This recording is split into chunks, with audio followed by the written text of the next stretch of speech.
Bagaimana jika Qasim sesat dan menyesatkan? Dan bagaimana jika mimpi Qasim benar? Kenapa kira-kira Allah menyuruh Qasim mengganti judul dari True Dreams, Divine Dreams, ke Allah dan Muhammad SAW dalam mimpi-mimpiku? Ini analisa sederhana saya saja ya.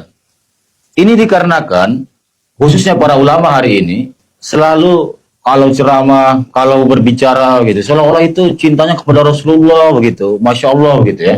Para tokoh agama itu baca selawat sebanyak-banyaknya, bla bla bla begitu. Dan semua orang mengklaim sedang berjuang demi Allah dan Muhammad SAW begitu. Allah menyuruh mengganti judul menjadi Allah dan Muhammad SAW dalam mimpi-mimpiku, menunjukkan bahwa Allah sedang ingin menguji. Ini saya, Allah, dan kekasihku Muhammad sedang berbicara kepada Qasim melalui mimpi-mimpinya. Coba buktikan, jika kalian memang benar-benar cinta kepada Muhammad dan hormat dan mengagungkan aku, kata Allah SAW seperti itu, coba buktikan dengan apakah kalian akan mendengarkan mimpi-mimpi Qasim ini atau tidak seperti itu. Jangan-jangan hanya di mulut saja seperti itu. Nah, jadi ini bisa merupakan sebuah ujian bagi para ulama, khususnya para tokoh agama saat ini, apakah mereka akan merasa tersindir, merasa bertanggung jawab ketika nama ini dibawa-bawa. Misalnya seperti ini sajalah.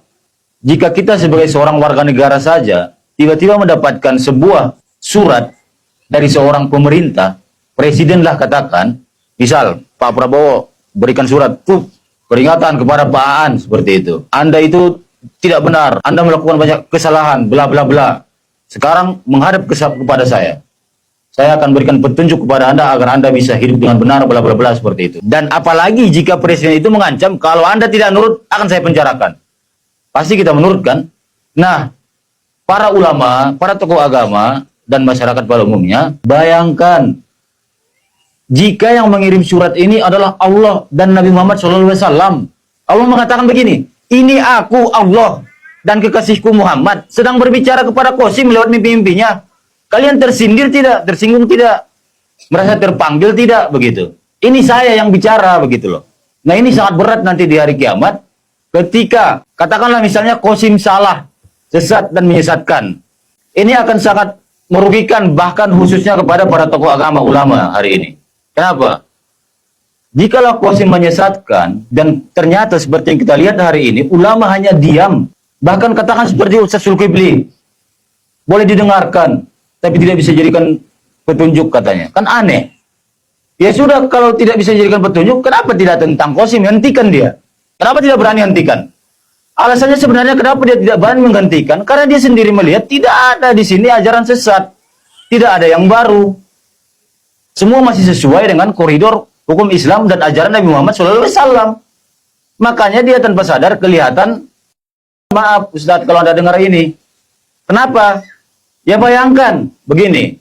Di depan Qasim dia mengatakan, boleh didengar, tapi jangan dijadikan petunjuk. Tapi ketika diwawancara oleh Ari Untung, Mas Ari Untung, apa dia katakan? Saya rasa kalau mimpi bertemu dengan Allah itu tidak mungkin begitu. Kan aneh. Lah kalau menurut Anda tidak mungkin, kenapa tidak dihentikan? Kenapa Anda membiarkan Qasim menyesatkan umat? Kan seperti itu, Saudara Ustaz Zulkifli.